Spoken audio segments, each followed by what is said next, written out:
मे आई कम इन? आइए। Good morning sir. Good morning, आइए बैठिए। Dushyant Kumar, yes sir. आप फतेहपुर करीरी टोडा भीम करौली के हो। Yes sir. जो गंगापुर सिटी में चले गए थे पहले, यस सर। फिर बाद में करौली में चले गए। आपने पीसीएम किया था Nirmal happy senior secondary school Hindaun city से। Yes sir. दुष्यंत, मेरे हिसाब से तो आपने इंजीनियर बनने के लिए या डॉक्टर बनने के लिए सोचा था क्या? हाँ सर, बीटेक करने का था, अच्छा, पर सरकारी कॉलेज में। सरकारी कॉलेज नहीं मिला। यस। फिर बाद में आपने BS जयपुर नेशनल यूनिवर्सिटी से फिर पीसीएम बीएससी किया था। यस 2017 में। Yes sir. ओके, अभी आप पटवारी हैं। Yes sir. कितने खुश हैं आप आपके जॉब से अभी? 50-50। 50-50? क्यों यार, पटवारी तो गांव में जब हम छोटे बच्चे थे स्कूलों में जाते थे तो पटवारी का पद सबसे बड़ा मानते हैं। गांव के तो किसान भी आके पटवारी साहब बड़ा होता है, तो 50-50 क्यों है? सर, जॉब जॉब है, इसकी मतलब करियर की सुरक्षा है, इसलिए 50% है। बाकी जिस अच्छा। जिस जॉब को मैं पाना चाहता हूँ हम्म। वो नहीं है, तो उसलिए थोड़ा सा ऐसा तो आप तो पाना चाहते हो नहीं, आपको मिलने ही वाला है आपको, क्योंकि आपने पेरी किया है, मेंस किया है, इंटू दे रहे हो। तो आप डेली एसडीएम को और पटो उसको अपने तहसीलदार को देखते हो, तो गोल के नजदीक तो आप पहुंच गए। आपका पसंदीदा टॉपिक इंटरनेशनल रिलेशन है। यस। इसके अलावा हॉबी आपकी गली क्रिकेट है। Yes sir. चलिए, तो राजस्थान की जो हिस्ट्री है उसमें जैसे अपन करौली की बात करें, यस आपके डिस्ट्रिक्ट की, यहाँ का जो राजवंश रहा है उसके बारे में नॉलेज है क्या? यस सर, यहाँ पर यदुवंशी शासकों का शासन रहा था, जो जादौन वेरी गुड। परिवार, जादौन वंश से आता। आपके यहाँ करौली के आसपास तेवनगढ़ का किला है क्या? Yes sir. अच्छा, कोई आपका दोस्त आपसे ये कहे कि मुझे करौली में घूमना है यस और करौली में सबसे पहले मैं धार्मिक पैलेस जाना चाहता हूं, यस रिलीजियस टूरिस्ट जाना चाहते हैं वो, और आप उसको घुमाओगे, तो सबसे पहले कौन कौन सी जगह ले जाओगे? सर, सबसे पहले मैं कैला देवी ले जाऊंगा, उसके बाद मदन मोहन जी के मंदिर, फिर अंजनी माता का मंदिर, वेरी गुड। उसके बाद महावीर महावीर महावीर महावीर जी लेके जाऊंगा। मेहंदीपुर बालाजी नहीं ले जाओगे? सर, लेके जाऊंगा। मेहंदीपुर बालाजी आधा दौसा में आता है, आधा करौली में, या फिर पूरा ही दौसा में आता है? सर, इसका जो मंदिर है वो करौली में है, और इसका जो बाकी जो जगह है वो दौसा में आती है। अच्छा अच्छा। चलिए, तो आपके आसपास आपके डिस्ट्रिक्ट करौली की कोई दो सामाजिक समस्याओं पर ध्यान आकर्षित करो। सर, एक तो शिक्षा का निम्न स्तर और स्वास्थ्य की समस्या है। स्वास्थ्य की समस्या। आपको देखिए करौली में तो पोस्टिंग मिलने वाली नहीं है, यस सर। लेकिन यदि आपको आईएएस में आपका हो गया, चीफ सेक्रेटरी बने, कमिश्नर बने, करौली में कुछ चेंज करना हो ओवरऑल डिस्ट्रिक्ट में, कौन से 4 विषय आप पकड़ोगे? सर, सबसे पहले तो एक तो एजुकेशन, शिक्षा की पहुंच सभी तक और सबको समान शिक्षा। उसके बाद स्वास्थ्य, हेल्थ को लेकर कार्य करूंगा। तीसरा, जो पानी की समस्या है उसको, फिर अवैध खनन की जो समस्या है उसको भी मैं सही करने की कोशिश करूंगा। आपके करौली में खनिज में कौन कौन सा? सर, सबसे ज्यादा यहाँ पर बलुआ पत्थर मिलता है। अच्छा। और सर, बजरी भी मिलती है, बालू मृदा, जिसका उपयोग निर्माण कार्यों में किया जाता है। आपके क्षेत्र में कोई नदी बहती है क्या? यस सर, गंभीर नदी। अच्छा। चलिए, तो आपने जयपुर में रह के पढ़ाई की है। Yes sir. जयपुर में आपने हवा महल देखा है कभी? हाँ सर, बाहर से देखा है। बाहर से देखा है, भीतर नहीं गए? नहीं सर। हवा महल के बारे में पढ़ाई की है? Yes sir. हवा महल का निर्माण किसने कराया, ध्यान है? सर इसका निर्माण जयपुर के शासक प्रताप सिंह ने कराया। बहुत बढ़िया, वेरी गुड। चलो तो लास्ट सवाल मेरा।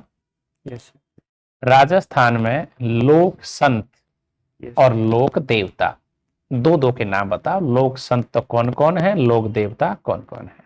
सर दादू दयाल जी और रज्जब जी, ये लोक संत हो गए, और पाबू जी और रामदेव जी ये लोक देवता। अच्छा। Dushyant, yes sir. आप वर्तमान में पटवारी हैं, यस सर। कहाँ कार्यरत हैं? सर नंदभाई भरतपुर। नंदभाई में। वहाँ कुछ फेमस है? सर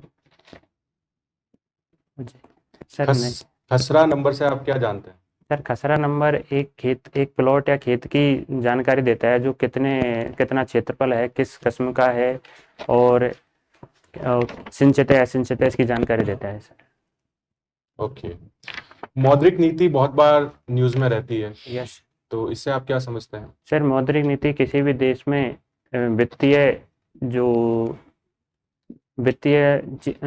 किसी भी देश की अर्थव्यवस्था को नियंत्रित करने के लिए लाई जाती है, जिसके अंदर repo rate, reverse repo rate, bank दर आदि का निर्धारण किया जाता है।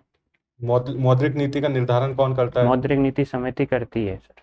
उसके सदस्य के बारे में आप जानते सर हैं? उसके अंतर्गत 3 सदस्य भारत सरकार संघीय सरकार के द्वारा नियुक्त किए जाते हैं और 3 सदस्य रिजर्व बैंक ऑफ इंडिया के द्वारा नियुक्त किए जाते हैं। हाल ही में अंडमान और निकोबार बहुत चर्चा में रहे, तो आप इसके बारे में जानते हैं? Yes sir.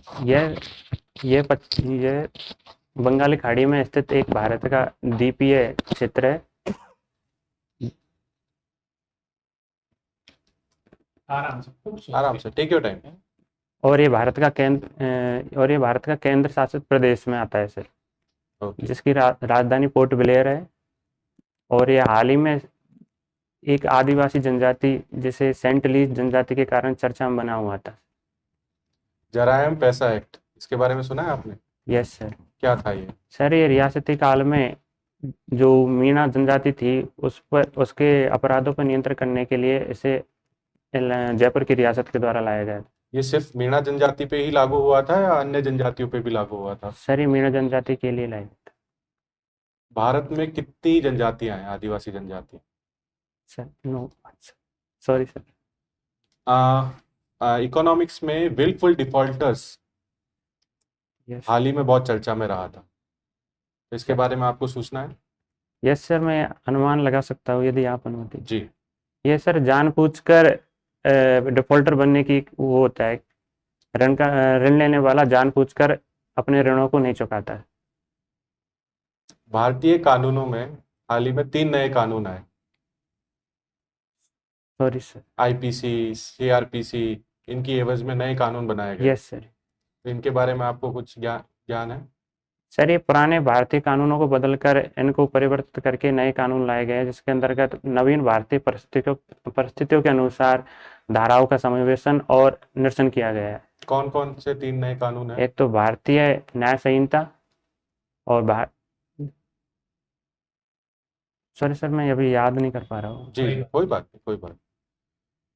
भारत में जो संविधान है, यस, उसमें 2 भाग हैं, भारत के नीति निर्देशक तत्व और मूल अधिकार। यस। इन दोनों में क्या डिफरेंस है? सर मूल अधिकार नागरिकों को गारंटी देते हैं, जबकि निर्देशक तत्व राज्य पर दायित्व आरोपित करते हैं कि वे राज्य के नागरिकों के कल्याण के लिए कार्य करेंगे। जी। मेरा आखिरी सवाल आपसे, हाल ही में परिसीमन बहुत ज्यादा चर्चा में है। यस। तो इससे आप क्या समझते हैं और इसकी प्रक्रिया क्या होती है? सर परिसीमन किसी भी राज्य या देश के जो चुनावों के लिए निर्वाचन क्षेत्रों की संख्या निर्धारित करने के लिए बनाया जाता है, जो जनसंख्या की जनगणना के बाद नियुक्त किया जाता है। भारतीय संविधान के अनुच्छेद 82 के अकॉर्डिंग इसका गठन किया जाता है। इसका निर्धारण कौन करता है? राज्य सरकार करती है? इसका गठन राष्ट्रपति के द्वारा किया जाता है, जिसके अंतर्गत एक सुप्रीम कोर्ट या उच्च न्यायालय के न्यायाधीश सेवानिवृत्त न्यायाधीश का अध्यक्षता में गठन किया जाता है। Okay, thank you. दुष्यंत, आप निश्चित रूप से प्रशासनिक अधिकारी बनने जा रहे हैं, तो मुझे बताइए कि वर्तमान के दौर में प्रशासनिक व्यवस्था में बढ़ते राजनीतिक हस्तक्षेप को आप किस प्रकार से एडजस्ट करेंगे? सर मैम इसके लिए सबसे पहले ज़रूरत है कि जो प्रशासनिक कार्यों करने के लिए जो नियम और विनियम बनाए गए हैं उनकी स्पष्टता से लिखित उनकी स्पष्टता होनी चाहिए। राजनीतिक नेतृत्व के द्वारा जो भी दिशा निर्देश दिए जाते हैं उनको लिखित में दिया जाना चाहिए, जिससे राजनीतिक नेतृत्व की भी जवाबदेही सुनिश्चित की जा सके और प्रशासनिक जवाबदेही को भी पारदर्शी तरीके से बढ़ाया जा सके। ग्राउंड लेवल पे आप इस चीज का समाधान कैसे करेंगे? जैसे भ्रष्टाचार के प्रति आपकी क्या नीतियां रहेंगी? सर मैम मेरी भ्रष्टाचार के प्रति 0 टॉलरेंस की नीति रहेगी। इसके लिए पारदर्शिता सुनिश्चित करूंगा, जन जागरूकता के माध्यम से लोगों को जागरूक करूंगा उनके अधिकारों के प्रति, और डोर टू डोर कैंपेन या जन सुनवाई के द्वारा लोगों को उनके अधिकारों के बारे में बताऊंगा, और राज्य सरकार और केंद्र सरकार के द्वारा चलाई जा रही भ्रष्टाचार निरोधक नीतियों को बारे में लोगों को जागरूक करूंगा और कानूनों का त्वरित एवं प्रभावी क्रियान्वयन करूंगा। आपके पास +1 और +2 में PCM थी? यस। तो निश्चित रूप से आप एक स्टूडियस बच्चे रहे हो, तो आप ये बताइए मुझे कि आप अपने विद्यार्थी जीवन में जिस समस्याओं का आपने सर्वाधिक सामना किया, एक अधिकारी के रूप में आप उन समस्याओं का समाधान कैसे करेंगे? Sorry ma'am. नहीं, आप कुछ भी सोचिए। आपको कभी फर्नीचर की कमी लगी, आप चाहते थे हम स्मार्ट बोर्ड पे पढ़ें, शायद आपने ब्लैक बोर्ड पे पढ़ाई की, तो आप ये नहीं चाहेंगे कि आप एक प्रशासनिक अधिकारी के रूप में उन बच्चों को, जो आने वाली भावी पीढ़ी है, उनको ये सब सुविधाएं प्रदान करें? सोचिए। मैम मेरा मानना है कि भारतीय शिक्षा नीति है, जो वर्तमान शिक्षा नीति है, इसको बेहतर तरीके से लागू किया जाए और बच्चों को जो रटाई शिक्षा है उसके बजाय जो एक्टिविटी आधारित शिक्षा दी जानी चाहिए। जी बिल्कुल। लॉर्ड मैकॉले की नीति को अब हम खत्म करने का प्रयास कर रहे हैं, इस पर आपके क्या विचार हैं?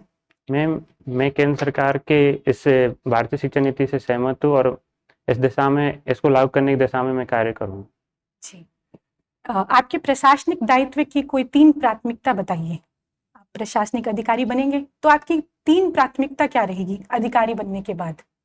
एक तो मैम पारदर्शिता और जनसंपर्क और सरकारी नीतियों का समयबद्ध क्रियान्वयन। चलिए, एक लास्ट क्वेश्चन मैं आपसे पूछती हूँ। आपने निश्चित रूप से मैथ्स को काफ़ी सोल्व किया होगा, तो उस वजह से आपको अपने मस्तिष्क का काफ़ी इस्तेमाल करना पड़ा होगा। तो कौन कौन से विटामिन हैं जो हमारे मस्तिष्क को तेज बनाते हैं? मैम यदि विटामिन की बात की जाए तो vitamin A, B, C, D सारी विटामिन। नहीं, विटामिन B12 जो होता है वो हमारे मस्तिष्क के लिए काफ़ी लाभदायक रहता है। उसके लिए हमें सफ़ेद जो चीज़ें होती हैं, अंडा या कुछ भी, इसका सेवन करना चाहिए। धन्यवाद दुष्यंत। Dushyant, yes sir. जैसा कि आप बता रहे थे कि आपने इंटरनेशनल रिलेशन पढ़ा हुआ है, यस सर। तो मेरा मानना है आप बता पाएंगे क्या चीज़ है इंटरनेशनल रिलेशंस, क्या होता है? सर ये वैश्विक देशों के बीच भू राजनीति के द्वारा जो संबंधों का निर्धारण किया जाता है और उन पर पड़ने वाले प्रभावों का अध्ययन है। अच्छा, इसको देखते हुए आप बता पाएंगे कि अगर आपको मौका मिले तो इंटरनेशनल रिलेशंस को देखते हुए अपने आप राजस्थान स्टेट के लिए क्या कर पाएंगे? आपको भेजा जाता है बाहर और ये कहा जाता है कि राजस्थान के लिए आपको कुछ अच्छा करना है, तो आप कैसे अवसर ढूंढ के लेके आएंगे आप राजस्थान के लिए? सर मैं सबसे पहले राजस्थान एक रिच हेरिटेज स्टेट है, तो इसकी पर्यटन को बढ़ाने के लिए अंतर्राष्ट्रीय स्तर पर विज्ञापनों का प्रचार प्रसार का सहारा लूँगा, क्योंकि राजस्थान में मिनरल्स काफ़ी मात्रा में मिलते हैं और उनका रॉ मटेरियल को अधिकतर टाइम एक्सपोर्ट किया जाता है। तो मैं बाहर के दोस्तों के साथ ये करूँगा कि वो अपने यहाँ पर संयंत्र लगाकर मिनरल्स को निकाल कर यहीं उनको समृद्ध करें। अभी अमेरिका और इंडिया के बीच में कुछ पॉलिसीज के ऊपर डिस्कशन चल रहा है और कुछ रिसेंट मैटर्स चल रहे हैं, आप बता पाएंगे कमर्शियल मैटर्स कौन से चल रहे हैं? सर एक तो टैरिफ को लेकर बातचीत चल रही है और एक भारत और अमेरिका द्विपक्षीय व्यापार नीति पर भी बातचीत कर रहे हैं। इसका क्या इम्पैक्ट पड़ रहा है हमारे इकोनॉमी के ऊपर? सर टैरिफ की वजह से भारत के जो निर्यात है वो महंगे हो जाएंगे, जिसकी वजह से उन अमेरिका के बाजारों में उसको चुनौतियों का सामना करना पड़ेगा। कॉस्ट ज़्यादा बढ़ जाएगी, जिसकी वजह से निर्यात घट जाएगा और भारतीय अर्थव्यवस्था को कहीं ना कहीं इसका खामियाजा भुगतना पड़ेगा। इसका इम्पैक्ट पड़ चुका है या होगा? सर अभी क्योंकि अमेरिका ने 90 दिनों के लिए इस पर अस्थायी रोक लगा दी है, तो अभी इसका प्रभाव नहीं दिखाई दे रहा है। आपके अनुसार GER सुना आपने, ग्रॉस एनरोलमेंट रेशियो? GER जानते हो इस बारे में? और GDP जानते हैं आप? यस GDP क्या होता है? सर ये किसी भी राज्य की सीमाओं के भीतर वस्तुओं एवं सेवाओं का अंतिम मौद्रिक मूल्य होता है। मेरा आखिरी सवाल आपके तरफ से है कि आपने NEP के बारे में बता रहे थे आप, तो NEP है क्या चीज, क्या है NEP 2020 क्या है? सर ये राष्ट्रीय शिक्षा नीति है जो 1986 की राष्ट्रीय शिक्षा नीति की जगह लेगी, और इसके अंतर्गत बच्चों को होलिस्टिक एजुकेशन पे बात की गई है, 360 डिग्री मूल्यांकन की बात की गई है, शिक्षकों के नए तरीके से शिक्षण पर बात की गई है, बच्चों के लिए नए 5+3+3 4 फॉर्मूले पर पढ़ाई की बात की गई है, और काफ़ी ऐसे पॉइंट है सर।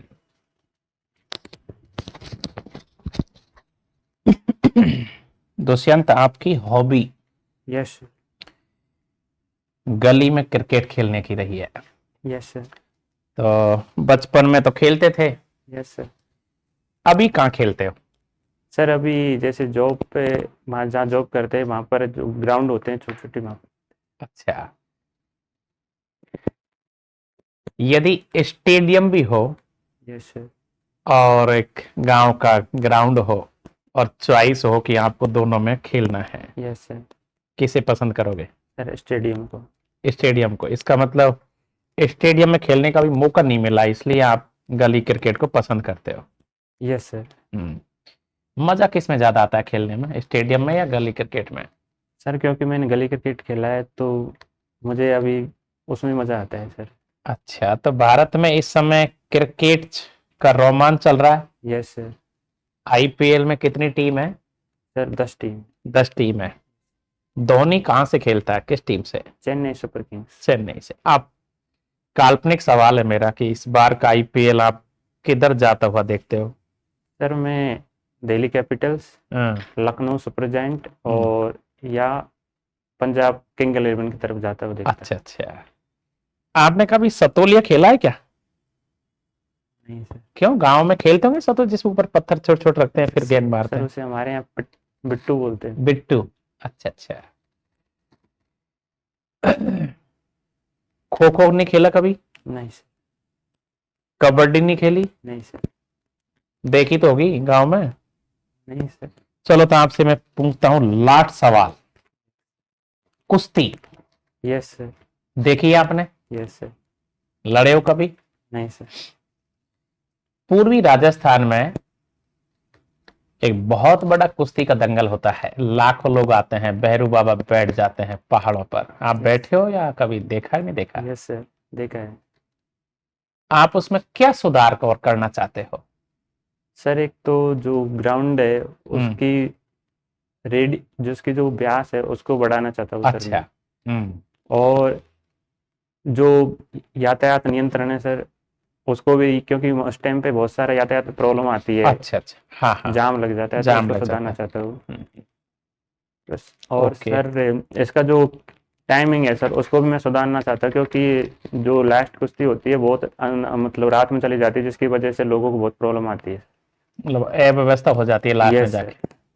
Thank you. ओके।